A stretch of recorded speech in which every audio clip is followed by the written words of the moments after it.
नमस्कार दोस्तों आपके अपने चैनल प्रभु यूपीपी में एक बार पुनः स्वागत है। दोस्तों यूपी पुलिस कांस्टेबल की परीक्षाएं 23, 24, 25, 30 और 31 तारीख को जो है प्रस्तावित है और बच्चे जो है इसकी तैयारी में पूरी जी जान से लग गए हैं। और इसी के साथ ही साथ मैं आज एक इंपॉर्टेंट वीडियो लेकर के आया हूं दोस्तों आपके समक्ष। दोस्तों आपको बता दूं कि अगर आपको यूपी पुलिस कांस्टेबल का जो री एग्जाम हमारा होना है, अगर इसमें आपको अच्छा स्कोर करना है तो आपको दो चीजों का जो है बहुत ही ध्यान रखना पड़ेगा दोस्तों। पहला है हमारा टाइम मैनेजमेंट और स्पीड। ये दोनों चीजें ऐसी हैं कि ये दोनों आपको जो है सिलेक्शन से वंचित भी कर सकती हैं और सिलेक्शन जो है दिला भी सकती हैं। देखिए आपके पास कितना ज्ञान है, आप कितना पढ़े हैं, ये मैटर नहीं करता है, लेकिन आपकी टाइम मैनेजमेंट क्या है ये बड़ा मायने रखता है और इसी के साथ ही आपकी स्पीड कितनी है ये भी बड़ा मायने रखता है। तो दोस्तों आपको बता दूं कि अगर आप यूपी पुलिस कांस्टेबल री एग्जाम बैठने जा रहे हैं तो ये वीडियो आपके लिए बहुत इंपॉर्टेंट होने वाला है। वीडियो प्रारंभ करने से पहले आपको बता दूं, अगर आपने अभी तक हमारे चैनल को सब्सक्राइब नहीं किया तो चैनल को सब्सक्राइब कर ले और हमारे टेलीग्राम चैनल को भी आप ज्वाइन कर सकते हैं, क्योंकि बहुत सारे ऐसे अपडेट्स और बहुत सारे ऐसे नोट्स होते हैं जो कि टेलीग्राम पर आपके लिए जो है भेजे जाएंगे। दोस्तों नीचे आपको टेलीग्राम चैनल दिख रहा होगा प्रभु यूपीपी ऑफिशियल, आप अभी जाकर के सब्सक्राइब करें। दोस्तों अब मैं इस वीडियो को प्रारंभ करता हूं। सबसे पहले हम बात करेंगे दोस्तों टाइम मैनेजमेंट की। टाइम मैनेजमेंट बहुत इंपॉर्टेंट चीज है दोस्तों। टाइम मैनेजमेंट इसलिए जरूरी हो जाता है क्योंकि यूपी पुलिस या फिर यूपीएसआई जैसी परीक्षाओं में आपके लिए टाइम मैनेजमेंट बहुत अनिवार्य हो जाता है दोस्तों। 2 घंटे का आपके पास समय है और इस 2 घंटे में आपको प्रश्न करने हैं 150। तो आप देख रहे हो कि एक प्रश्न के लिए 1 मिनट से भी कम का समय आपके पास जो है अवेलेबल है। अब ध्यान दीजिएगा दोस्तों, सब्जेक्ट कौन कौन से हैं। तो पहले आपका है जीएस, दूसरे नंबर पर आपका है हिंदी और तीसरे नंबर पर है आपका मैथ और चौथे नंबर पर है आपका रीजनिंग। ये 4 सब्जेक्ट हैं दोस्तों जिससे कि प्रश्न आपके परीक्षा में पूछे जाएंगे। अब ध्यान दीजिएगा दोस्तों, ये जो 2 घंटे हैं यानी कि 120 मिनट, इसको हम डिवाइड कर देते हैं 30 मिनट प्लस 90 मिनट।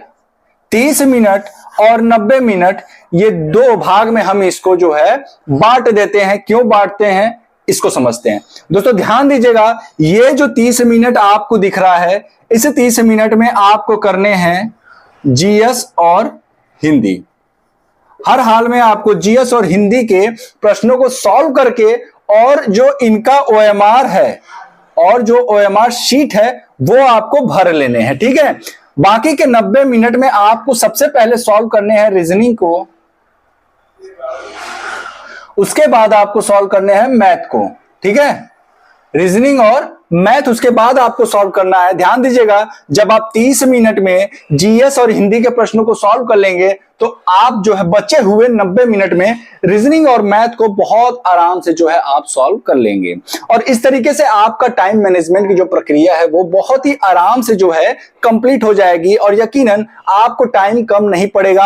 आप जहां भी टेस्ट दे रहे हो, ऑनलाइन ऑफलाइन, वैसे मैं सजेस्ट करता हूं बच्चों को कि अब जो है ज्यादातर आप ऑफलाइन टेस्ट दें, क्योंकि आपकी परीक्षा कैसे होनी है तो ऑफलाइन ही होनी है।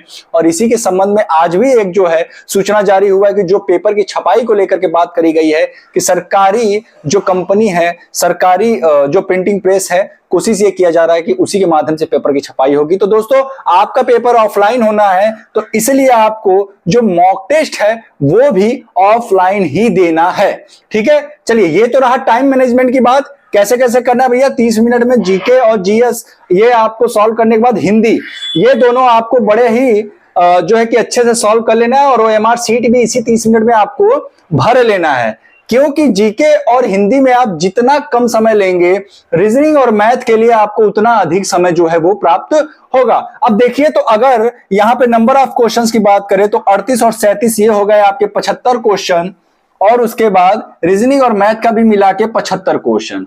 तो अगर ये 75 क्वेश्चन अगर आप 30 मिनट में सॉल्व करते हैं तो यकीनन आपको ये 75 क्वेश्चन सॉल्व करने के लिए 90 मिनट मिलेंगे। और मुझे नहीं लगता कि 90 मिनट कहीं से भी रीजनिंग और मैथ के लिए जो है वो कम पड़ेंगे, ठीक है। चलिए ये रही बात दोस्तों टाइम मैनेजमेंट की। अब हम बात करते हैं दोस्तों स्पीड। क्यों मायने रखता है स्पीड, स्पीड क्यों मायने रखता है। ठीक है, देखिए ये 30 मिनट में जो आपको क्वेश्चन सॉल्व करने हैं ये बिना स्पीड के तो पॉसिबल नहीं है। अब स्पीड कैसे बढ़ाना है, अब ध्यान दीजिएगा दोस्तों। स्पीड बढ़ाने के लिए मैं कुछ पॉइंट लिख रहा हूं कि क्वेश्चन को आप जो है रीडिंग स्पीड कितनी होती है आपकी। ठीक है, रीडिंग स्पीड, जितना जल्दी आप क्वेश्चंस को पढ़ेंगे आपको क्वेश्चन सॉल्व करने में समय उतना कम लगेगा। तो सबसे पहला काम आपको स्पीड बढ़ाने के लिए करना है कि आपको जो है क्वेश्चंस को बहुत जल्दी पढ़ना है।